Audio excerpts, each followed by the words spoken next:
आपको एक टॉपिक याद करने के लिए दिया गया और आप याद करके नहीं लाए, कई दिनों से कहा गया आपसे और आपने नहीं याद किया, तो आपको एक पनिशमेंट दिया गया कि आपको एक पैर पे खड़ा हो जाना है। सेकंड पनिशमेंट आपको ये मिल गया कि आपको अपने दोनों हाथ ऊपर कर लेने हैं और ये पनिशमेंट आपको 1 घंटे तक मिला है। सोचिए आपकी क्या स्थिति होगी। क्या एक पैर पे खड़े होना 1 घंटे तक पॉसिबल है? कितना पेन होगा एक पैर में, और बैलेंस अलग से बनाना है आपको।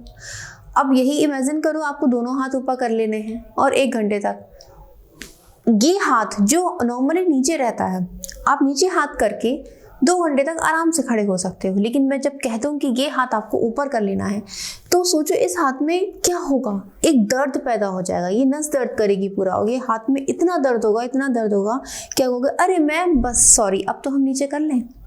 ठीक है भाई, नीचे कर लो। तो ये क्या हुआ, हाथ में एक स्ट्रेन डेवलप हुआ नहीं हुआ, एक स्ट्रेन डेवलप हो गया। जो स्ट्रेन मसल्स में आया और मसल्स में पेन होने लग गया, और आपने कहा कि नहीं मेरा हाथ नीचे का हो जाए। तो कहने का मतलब क्या है कि ये हमारी नॉर्मल पोजीशन है। हम सीधे खड़े हैं, बिल्कुल दोनों पैर बिल्कुल जमीन से सटे हुए, और ये दोनों हाथ बिल्कुल एक फ्री मोशन में नीचे खड़े हुए हैं। डेट इज हमारी नॉर्मल कंडीशन। बिल्कुल यही कंडीशन नॉर्मल होती है कार्बन की। जब कार्बन अपने कौन से एंगल पर होता है, ये एंगल जब कार्बन का होता है 109.5 डिग्री। ठीक है, ये कार्बन का, जैसे सपोज करो एक मीथेन है, उसमें जो हर एक हाइड्रोजन एक कार्बन से जुड़ा हुआ है, उनका आपस में बीच में क्या एंगल है, 109.5 डिग्री। ठीक है, ये उसकी नॉर्मल कंडीशन है। अब मैंने क्या करा, मैंने इससे कहा कि नहीं भाई तुम्हें हाथ ऊपर करके खड़ा होना है। बिल्कुल जस्ट इसको भी एक पनिशमेंट मिला मीथेन को कि तुम्हें ऐसे नहीं, तुम्हें क्या कर लेना भाई, सिकोड़ देना है, अपने कार्बन्स को सिकोड़ लेना है। क्या करा भाई, इनको क्या कर दिया, तुम एक प्लेन में आ जाओ। एक प्लेन मतलब ये एक प्लेन है, पेपर का प्लेन कहो या बोर्ड का प्लेन कहो, और इस प्लेन में जब मैं इस कार्बन के चारों ओर हाइड्रोजन लगाऊंगी तो क्या एंगल बनेगा, 90 डिग्री एंगल बनेगा। ठीक है, अब नॉर्मल कंडीशन क्या थी, हाथ को नीचे रखने की, हमने कह दिया ऊपर रखना है। बिल्कुल ऐसे ही नॉर्मल कंडीशन क्या है कार्बन की, कार्बन किसी के साथ भी बॉन्ड बनाएगा या दूसरे हाइड्रोजन के साथ बॉन्ड बनाएगा तो 109.5 डिग्री का कोण बनता है। ये उसकी नॉर्मल टेट्राहेड्रल पोजीशन में जो नॉर्मल बॉन्ड एंगल यही बनता है। लेकिन हमने उसको फोल्ड करके कितना कर दिया, 90 डिग्री कर दिया या 60 डिग्री कर दिया। ठीक है, या उसको बढ़ा दिया, 120 डिग्री कर दिया।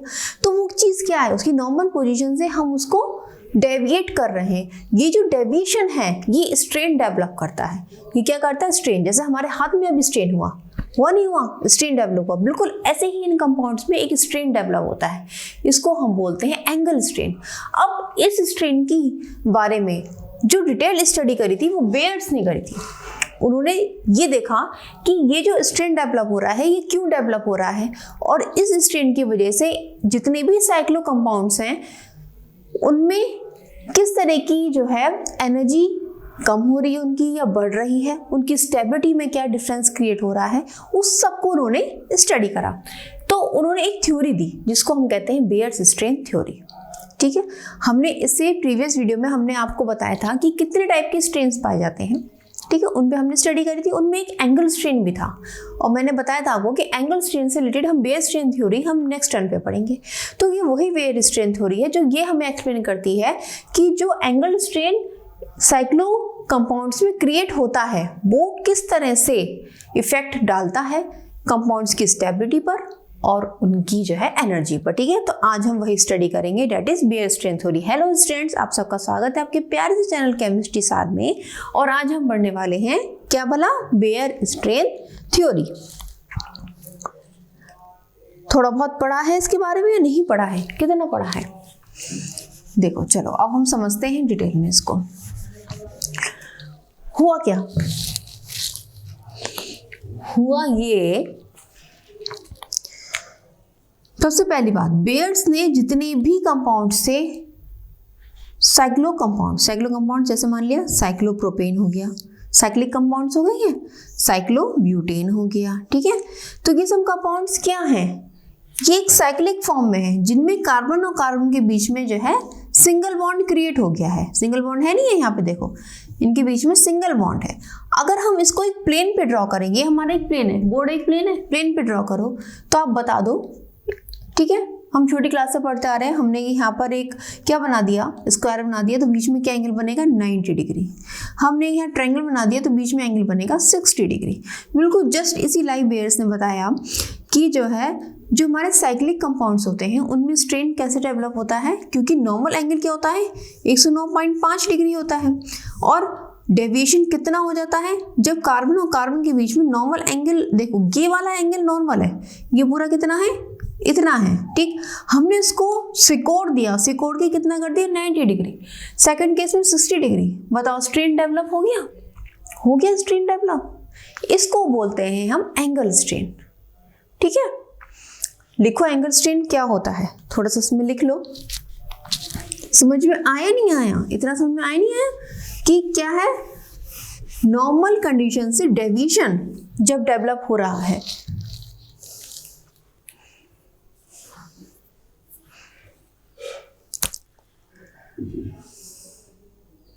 when bond angle between carbon atoms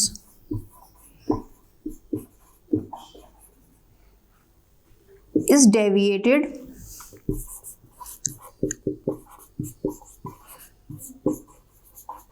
from its original angle, when bond angle between two carbon atoms, ठीक है, two carbon atoms is deviated from its original angle, creates a strain which is called angle strain.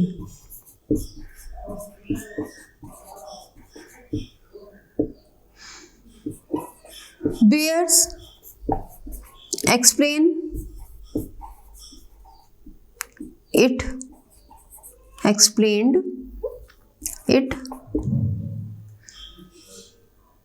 That's why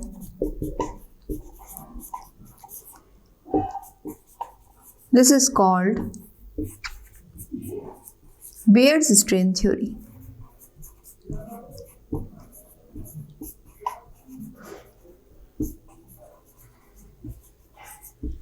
देखो सबसे simple परिभाषा है, सबसे simple, ठीक है। क्या है ये, जब दो कार्बन एटम के बीच में बॉन्ड एंगल को हमने डेविएट किया इसकी ओरिजिनल एंगल से, ओरिजिनल एंगल था 109.5 डिग्री, हमने उसको डेविएट कर दिया। डेविएट करना यानी कि मोड़ना, या तो मोड़ना उसे, जैसे कि बॉन्ड एंगल है, ठीक है ना, ये नॉर्मल कंडीशन है, ये क्या है, एक नॉर्मल कंडीशन है, हमने इसको मोड़ के इतना कर दिया, ठीक है, हमने और मोड़ दिया तो स्ट्रेन आएगा, नहीं आएगा, स्ट्रेन आ गया, या हम उसको बढ़ा दें तो भी स्ट्रेन आएगा।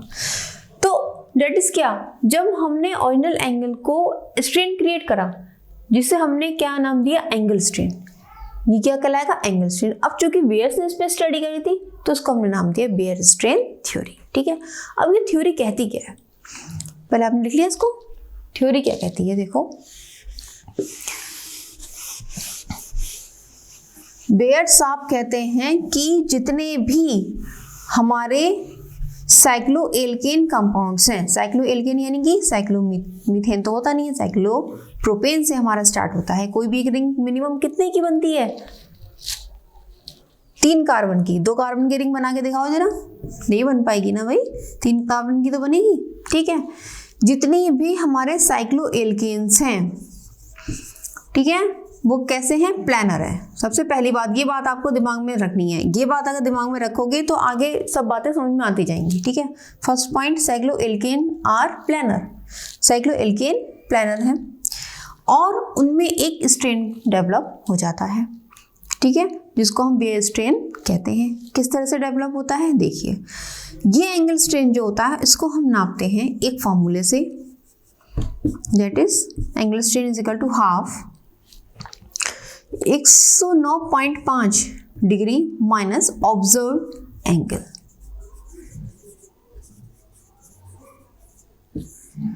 अब इसमें रटने वाला कुछ नहीं है, मैं आपको एक बहुत आसान सी बात बताती हूँ। देखो सपोज करो मैंने ये एक ट्रायंगल बनाया, पहले समझ लो लिख बाद में लेना, ठीक है। देखो कार्बन, ये एक हमारा कार्बन, देखो मैं लिख रही हूँ यहाँ पे, आप समझ जाओगे ये कार्बन और ये कार्बन, ठीक है।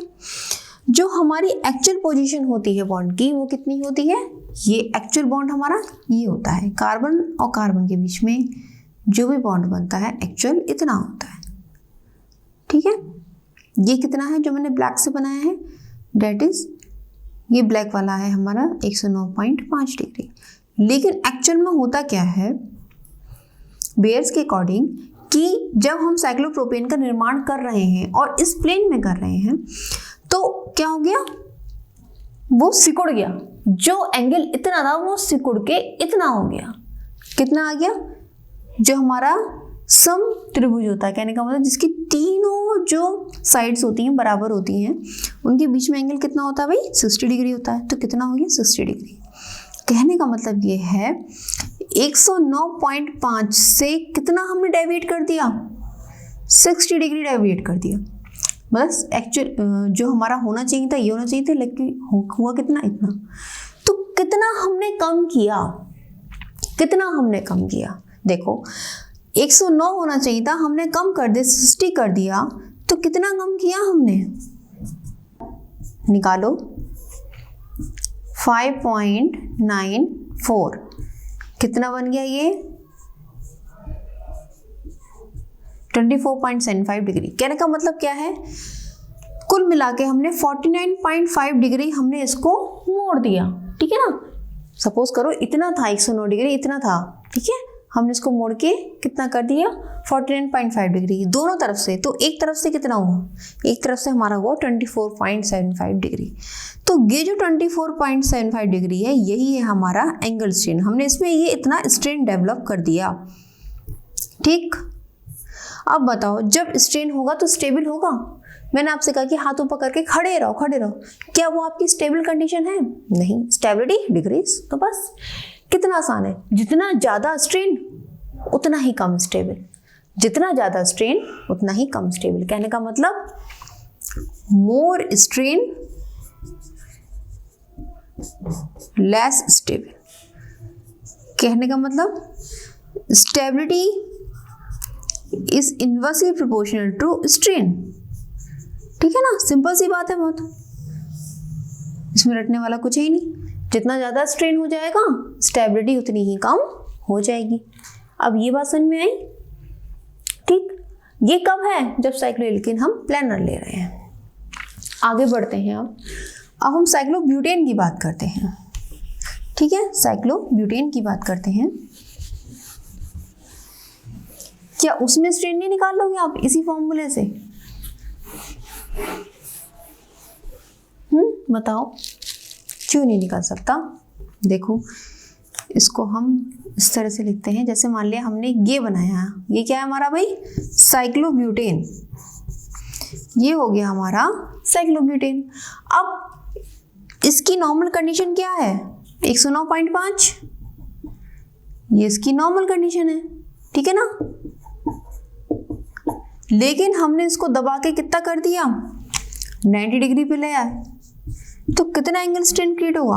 अब निकालो जरा अपने आप भी, पॉज करके निकालो, फिर जो मैं निकाल रही हूँ आंसर उससे चेक करना, उससे क्या होगा कि कॉन्फिडेंस आएगा कि भाई हमने सही निकाला है।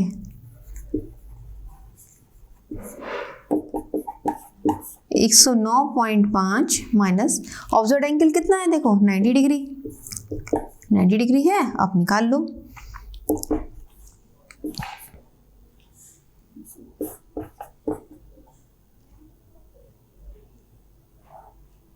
दो नेम 18, बताओ सही निकाला है। दो नेम 18 9.75। अच्छा हाँ बच्चों, जो पीछे तुमने लिखा ना उसे पॉजिटिव साइन लगा लेना, ठीक है ना। जो हमने निकाला था ना 24.75 पॉजिटिव लिख लेना। अब ये पॉजिटिव नेगेटिव क्या है कि मैं भाई आगे बताऊंगी आपको, ठीक। इतना डिग्री कहने का मतलब क्या है, हमने क्या करा, 9.75 डिग्री दोनों तरफ से हमने इसको प्रेस कर दिया और कितना हो गया 90 डिग्री स्ट्रेन डेवलप हुआ। लेकिन अब मैं अगर साइक्लोप्रोपेन से कंपेयर करूं तो उसके मुकाबले इसमें स्ट्रेन कितना है, उससे कम है, क्योंकि हमने वहां ज्यादा स्ट्रेस दिया था और यहाँ हमने कम स्ट्रेस दिया है। ठीक है ना, वहां ज्यादा स्ट्रेस था, यहाँ कम स्ट्रेस है। क्लियर है, जितना कम स्ट्रेन उतना ज़्यादा स्टेबल। तो अगर आपसे पूछा जाए साइक्लोप्रोपेन और साइक्लोब्यूटेन में कौन ज़्यादा स्टेबल है, बताओ भाई, साइक्लोप्रोपेन और साइक्लोब्यूटेन में कौन ज़्यादा स्टेबल होगा? आप कहोगे मैम साइक्लोब्यूटेन ज़्यादा स्टेबल है। वाई? क्योंकि उसमें स्ट्रेन साइक्लोप्रोपेन के कंपैरेटिवली कम है। क्लियर हो गई बात? तो स्टेबिलिटी किस में ज़्यादा होगी? साइक्लोब्यूटेन में ज़्यादा स्टेबिलिटी है कंपेयर टू साइक्लोप्रोपेन। ठीक है, लेकिन स्ट्रेन इसमें ज़्यादा है, इसमें कम है। ठीक, अब ये बात थी प्लानर की। अब साइक्लोपेंटेन की बात है, निकाल लोगे साइक्लोपेंटेन में, उसमें कैसे निकालेंगे हम स्ट्रेन? चलो निकालते हैं, साइक्लोपेंटेन और साइक्लोहेक्सेन दोनों का निकालते हैं। हम स्ट्रेन की वैल्यू लिखते चले जाते हैं ऊपर। देखो, cyclopropane, cyclobutane, cyclopentane and cyclohexane, इसमें हमारी आई थी 24.75 डिग्री पॉजिटिव वैल्यू या 9.75 डिग्री पॉजिटिव। अभी हम इसको निकालेंगे। ये अब हमारा आ गया साइक्लोपेंटेन। पेंटागन में कितने डिग्री का एंगल बनता है, बताओ भाई?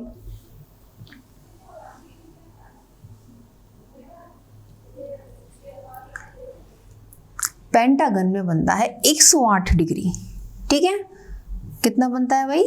108 डिग्री का एंगल ये बनता है। कुछ इस तरह से नहीं होता पेंटागन, वो कुछ इस तरह से होता है, ऐसा।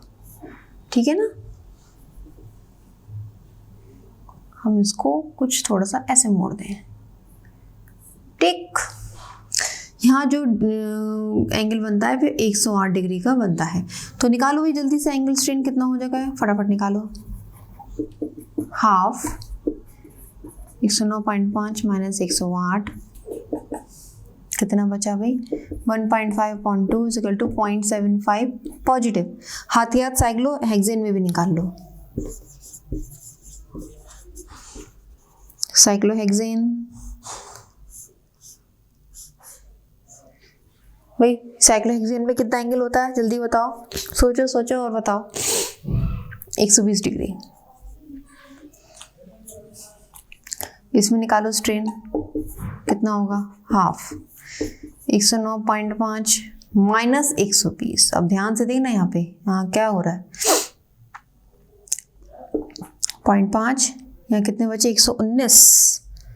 119 में 109 घटाओ 10 बटे 2, 2 पंजे 10, 5.75। अब ये कौन सी वैल्यू आएगी? That is minus. भाई कौन सी वैल्यू आई? That is minus degree. तो ये हमारी कितनी आ गई? प्लस 0.75 डिग्री या माइनस 5.75 डिग्री। ठीक है, अब यहाँ देखो आप ध्यान से, ये पॉजिटिव वैल्यू क्या शो कर रही है? पॉजिटिव वैल्यू क्या शो कर रही है कि हम एंगल को कम कर रहे हैं और उस क्लोजेस्ट आ रहे हैं, पास पास आ रहे हैं, स्ट्रेन पॉजिटिव हो रहा है। ठीक, और नेगेटिव साइन ये शो कर रहा है कि बॉन्ड्स बढ़ रहे हैं। कार्बन कार्बन के बीच में देखो बॉन्ड 109.5 से बढ़ गया, यहाँ 120 डिग्री हो गया, इसलिए यहाँ पे स्ट्रेन नेगेटिव आ गया। ठीक है, नेगेटिव में बढ़ रहा है। अब साइक्लोहेक्सेन में ले जाओगे तो और ज़्यादा आ जाएगा, वो नेगेटिव में वैल्यू ज़्यादा बढ़ जाएगी। ठीक है ना, तो ये बेयर स्ट्रेन थ्योरी क्या कहती है? अब इन्होंने क्या करा, देखो ये जो हमारा साइक्लोपेंटेन था और साइक्लोहेक्सेन, इन्होंने क्या रखा? प्लानर रखा है, और जब एक प्लेन में रखोगे तभी तो इतना एंगल आएगा। ठीक है, तो अब इन्होंने क्या बताया? इन्होंने ये बताया कि स्ट्रेन क्या हो रहा है, ध्यान से देखो क्या हो रहा है, पॉजिटिव पॉजिटिव पॉजिटिव, यहाँ कम हुआ, धीरे धीरे कम हुआ। यहाँ जैसे जैसे रिंग की संख्या बढ़ती गई स्ट्रेन कम होता गया। ठीक है, और फिर स्ट्रेन बढ़ता चला गया आगे। और हम जाएंगे साइक्लोहेक्सेन। ठीक है, उसका भी आप निकालना, तो उसका भी साइक्लोहेक्सेन तो हमने निकाल लिया है, साइक्लोहेप्टेन की बात करते हैं। तो उसका जब हम निकालते हैं वो लमसम आता है हमारा साइक्लोहेप्टेन का -9.65 डिग्री, ठीक है ना। तो कहने का मतलब क्या है, हमें यहाँ ये समझना है कि जैसे जैसे हम बढ़ते जाते हैं स्ट्रेन हमारा जो है बढ़ रहा है, अकॉर्डिंग टू बेयर स्ट्रेन की स्ट्रेन बढ़ता जा रहा है, ठीक है ना। यहाँ -5 था, यहाँ -9 हो गया, किसमें भला, साइक्लोहेप्टेन में। तो क्या हुआ इसमें, कहने का मतलब स्ट्रेन बढ़ता जा रहा है। स्ट्रेन होता क्यों है, स्ट्रेन इसलिए होता है कि जो ये कंपाउंड्स होते हैं उनके बीच में, जैसे ये हमारा ये है साइक्लोप्रोपेन ले लो, ठीक है, यहाँ कार्बन कार्बन के बीच में जो ऑर्बिटल्स होते हैं वो आपस में हाइब्रिडाइज नहीं हो पाते हैं, जिसकी वजह से अनस्टेबिलिटी डेवलप होती है और ये कंपाउंड्स कैसे हो जाते हैं, स्ट्रेनफुल हो जाते हैं, स्टेबिलिटी कम हो जाती है। अच्छा, बेयर्स ने एक बात और कही थी कि जो डबल बॉन्डेड कार्बन कंपाउंड्स है जैसे एल्कीन्स हैं, उन्हीं की तरह ये भी अनस्टेबल होते हैं, क्योंकि जब देखा गया, जैसे आपको पता है एल्कीन की जब हम रिएक्शंस कराते हैं, जैसे CH2 डोरमोन CH2 मिथाइलिन है, हम इसमें HI का एडिशन कराएं हीट की प्रेजेंस में तो CH3 CH2I, कहने का मतलब एक H इस C से जुड़ जाएगा और एक I इस C से जुड़ जाएगा, CH3 CH2I बन जाएगा। बिल्कुल यही कंडीशन जो है ये साइक्लिक कंपाउंड्स देते हैं, ठीक है। किस तरह से देंगे एडिशन रिएक्शन, चलो थोड़ा सा ये भी देख लेते हैं। साइक्लोप्रोपेन की बात करते हैं, हमने इसमें Br2 ऐड कराया, CH2 CH2 CH2 Br, यहाँ भी Br, एक इस C से Br जुड़ गया, इस C से Br जुड़ गया, मतलब कहने का मतलब क्या, बिल्कुल वही रिएक्शन जैसा कि हमारी एल्कीन्स देती हैं, इस तरह की रिएक्शंस ये भी देते हैं साइक्लोप्रोपेन, ठीक है, साइक्लोब्यूटेन। तो कहने का मतलब क्या है, इनमें अनसैचुरेशन लाइक किस तरह से होता है, एल्कीन की तरह अनसैचुरेशन होता है, ठीक है ना। ये बेयर्स ने बात कही थी। अब बात क्या है, एक्चुअल में जब एक्सपेरिमेंटली ऑब्जर्व किया गया, क्या वाकई में जो हायर साइक्लो एल्केन्स होते हैं वो क्या अनस्टेबल होते हैं? नहीं, देखा गया तो सबसे ज़्यादा स्टेबल होता है साइक्लोहेक्सेन। साइक्लोहेक्सेन बहुत ज़्यादा स्टेबल होता है और इस साइक्लोहेक्सेन की स्टेबिलिटी को ये बेयर्स एक्सप्लेन नहीं कर पाए। बेयर्स एक्सप्लेन नहीं कर पाए, क्यों? ऐसा क्यों हुआ होगा? सोचो, ऐसा क्यों हुआ होगा? बहुत इंटरेस्टिंग है। फिर आती हैं limitations of Baeyer's strain theory. ऐसा क्यों हुआ होगा? यही तो लिमिटेशंस बन गई कि बेयर्स इसको एक्सप्लेन क्यों नहीं कर पाए, क्या वजह रही? सबसे बड़ी वजह यह है, ये क्वेश्चन में क्वेश्चन पूछा जाता है कि बेयर्स क्यों फेल हो गए इनकी स्टेबिलिटी को एक्सप्लेन करने के लिए। क्योंकि मैंने आपको सबसे पहले पॉइंट क्या बताया था, क्योंकि बेयर ने इन सबको क्या कहा था, ये सारे जितने भी साइक्लो एल्केन कंपाउंड्स हैं ये सब कैसे हैं? प्लानर। बट जब एक्चुअली इसको एक्सपेरिमेंटली देखा गया तो जो ये साइक्लोहेक्सेन होता है ये प्लानर नहीं होता, ये प्लानर नहीं होता, ये नॉन प्लानर होता है। कहने का मतलब ये है ये 3D स्ट्रक्चर में एग्जिस्ट करता है, नॉट 2D। प्लानर क्या है? 2D, एक लंबाई हो गई एक चौड़ाई हो गई, दैट इज प्लानर। ये बोर्ड क्या है? प्लानर। समझ रहे ना प्लानर नॉन प्लानर? ये बोर्ड क्या है? प्लानर, जिसकी एक लंबाई और चौड़ाई बस 2 डायमेंशन में है। किसी भी बॉडी की स्ट्रक्चर अगर 2 डायमेंशन है तो that is planar, 3 dimensional that is non planar. लंबाई चौड़ाई और मोटाई भी हो जाए, अरे भाई आपकी अपनी खुद की देख लो, एक लंबाई है भाई, एक चौड़ाई भी है और मोटाई भी तो है, कुछ ज़्यादा मोटे कुछ कम मोटे, दैट इज क्या? 3D। जबकि 3D में एग्जिस्ट करता है साइक्लोहेक्सेन तो सबसे ज़्यादा स्टेबल होता है।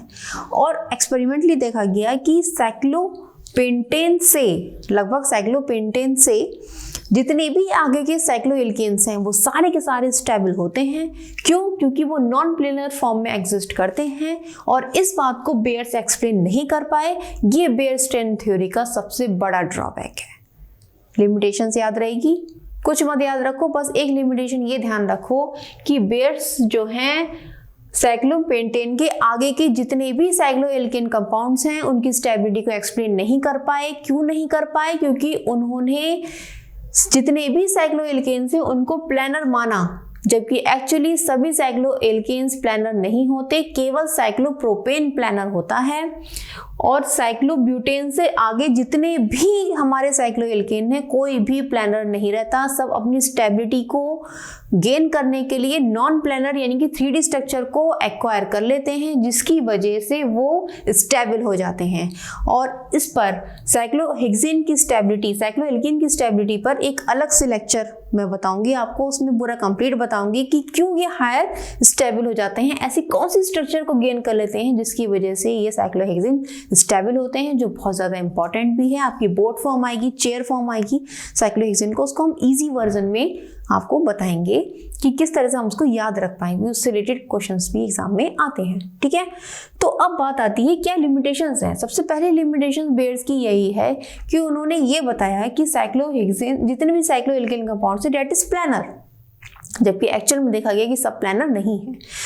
जितने साइक्लोप्रोपेन के आगे के जितने भी एल्केन्स हैं वो नॉन प्लानर कंडीशन में एग्जिस्ट करते हैं और स्टेबिलिटी रिक्वायर करते हैं। दूसरी लिमिटेशन ये रही कि बेयर्स ने ये कहा था कि इनमें स्ट्रेन बढ़ता जा रहा है। देखो यहाँ 24 था या 9 हुआ या 7.7 हुआ, कम हुआ, बढ़ती जा रही है रिंग, स्ट्रेन कम होता जा रहा है, लेकिन आगे जो स्ट्रेन बढ़ता गया नेगेटिव में वो इसको एक्सप्लेन नहीं कर पाए कि क्यों साइक्लोहेक्सेन और साइक्लोहेप्टेन का इतना ज़्यादा स्ट्रेन आ रहा है। उनके अकॉर्डिंग ये अनस्टेबल है, जबकि एक्चुअल में ये बहुत ज़्यादा स्टेबल होते हैं। वो साइक्लोहेक्सेन की स्टेबिलिटी को एक्सप्लेन नहीं कर पाए बेयर, ठीक। ये दूसरा लिमिटेशन हो गया, ठीक है। तीसरी एक और चीज आती है जो एक्सपेरिमेंटली ऑब्जर्व की गई, heat of sublimation. Heat of sublimation क्या होती है भाई? एक कोयले का टुकड़ा उठा के लाओ और उसे जलाओ, एनर्जी निकलेगी, हीट ऑफ सब्लिमेशन कहलाएगी वो। कितनी एनर्जी निकली? 1 ग्राम कोयला आप तोल कर लाए दुकान से, 1 ग्राम कोयला छोटा सा आएगा, 1 ग्राम छोटा सा, उसको जलाओ, उस एनर्जी को हम किसी इंस्ट्रूमेंट से नाप लें, ठीक है, तो वो एनर्जी कितनी होगी, ठीक है ना। इस तरह से नापते हैं, वो क्या कहलाती है? Heat strength, heat of sublimation. समझ में आई बात? Heat of sublimation. ऐसी हमने क्या करा, देखो ये सब जो मैंने आकृतियां बनाई हैं ये क्या है भाई? ये CH2 से मिलकर ही तो बनी हुई है। तो वैज्ञानिकों ने क्या करा, एक CH2 को हम जलाएं तो वो कितनी एनर्जी देगा?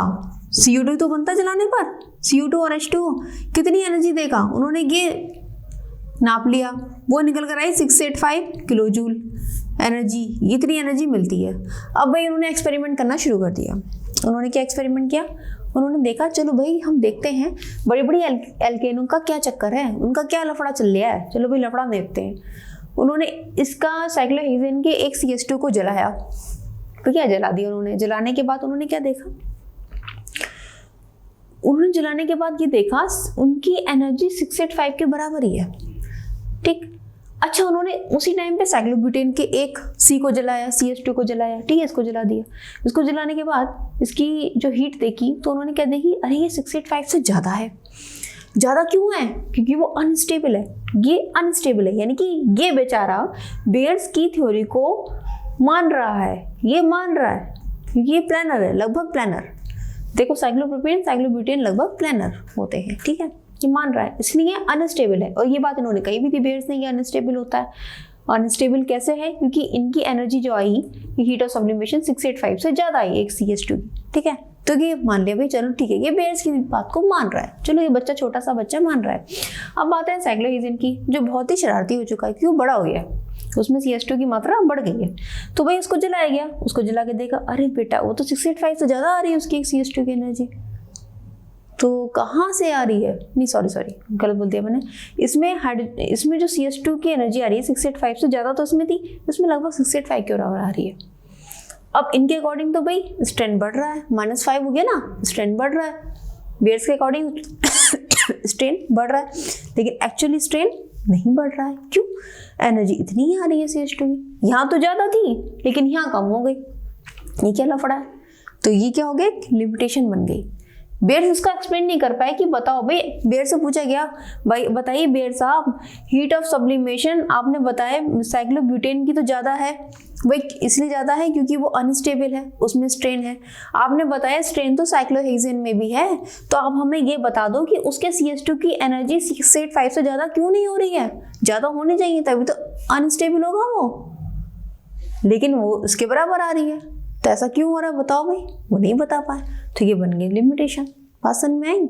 तो कहने का मतलब क्या है, Baeyer strain theory cyclobutane maximum cyclopentane तक काम करती है, उसके आगे के जितने भी साइक्लो एल्केन्स हैं हमारे, साइक्लोहेक्सेन हो गया, साइक्लोहेप्टेन, साइक्लोऑक्टेन, साइक्लोनोनेन, इनकी स्टेबिलिटी को बिल्कुल डिफाइन नहीं कर पाती क्योंकि ये प्लानर को बताती है और एक्चुअल में ये नॉन प्लानर स्ट्रक्चर होती है।